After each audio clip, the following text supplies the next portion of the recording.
Yeah, I think once we get into conference, every game is going to be a dogfight. I have a lot of respect for Coach Carly Coons. She's a big reason why I'm in this position today. She's been a mentor for me and also a friend. And I feel like when you can come into a game knowing that you got a team on the other end that's going to give you their best shot and be able to withstand some of the blows that they were able to give us. I thought they shot the ball really, really well in the first half. And to withstand that a little bit and have the stamina to finish out a game and really be able to have great situational basketball down the stretch. I'm very, very proud of this group. I feel like the whole year we've been talking about, oh, we're going to get there, we're going to learn our lessons. I thought you saw that down the stretch when it was a close game. We were able to stand up and make some huge adjustments and make some big plays down the stretch. And then we talked about however teams are guarding us, we're going to have an advantage. And tonight we knew that Brooke had an advantage. And, you know, she came in, we had a good conversation. Now we got to have a meeting for every game. But yes. We had a great conversation. And I told her that I know what she's capable of. And for her to not only believe in herself, but also play great defense on that end as well. Just proud of her effort tonight, and I know I'm going to hear about that three-point shot that she hit because she's been wanting to shoot threes for a while, so I know she's really excited about that three-point shot she made. Question for the two.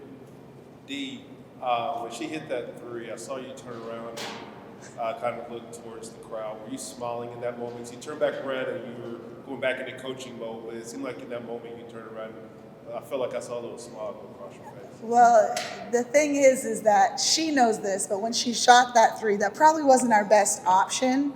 But we have this running joke on the team where if it's a bad shot, if you make it, it's not a bad shot. So I was smiling to myself because I knew that she knew that was probably not the best option we had on that look. And she was like, hey, I made it. So it was a good shot. So I knew she was feeling good about that. But also, you know, proud of her. She didn't skip a beat. She was sprinting back and got on defense and stayed locked in. So. Brooke, you are always kind of like maybe like the hype person. Like somebody scores a basket, you're sprinting down, high-fiving everybody. To have your moment this night where, like, you cheer for everybody else, but now this is kind of like your moment for everybody's cheering for you. Like, how special is that? It feels great. It's a lot of stuff that happens behind the scenes, and we're celebrated all the time. It just so happened that everybody got to see it today. But we're a team that we celebrate every little moment for every single person on this team because in order to win, we need everybody. It's not just one person. So, absolutely. Coach just talked about that conversation before game. What was it like on your end? No, it was a great conversation. I love her. She really talked Tell about. Tell them what I had you do. Oh, she had me. Which one? The championship. Oh yes, she had me put on the championship rings at Valdosta State, all three of them, and be like, nobody can mess with me. So I think that's what I came in tonight with, just knowing that I needed to, do anything for my team. And it just so happened that, I had a great night.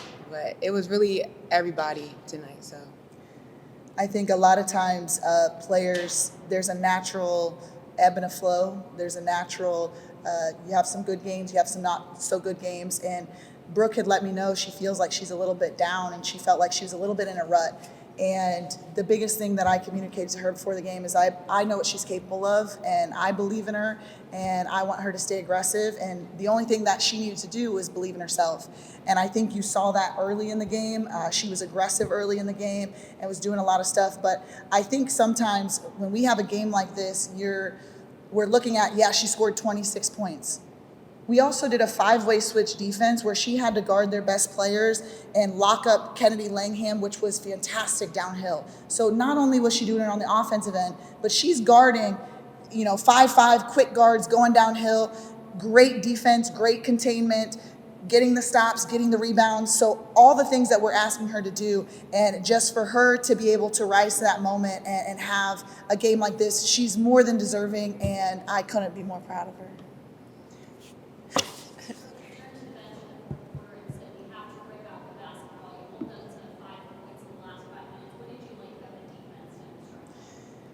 Well, we talked about our defense and our rebounding has to be our identity. And I really feel like when you're down late in a game, you think about how are we going to score points. But our focus had to be, we got to get the stop in order to score. If we keep allowing them to score the basketball, we're not going to be able to make up this deficit.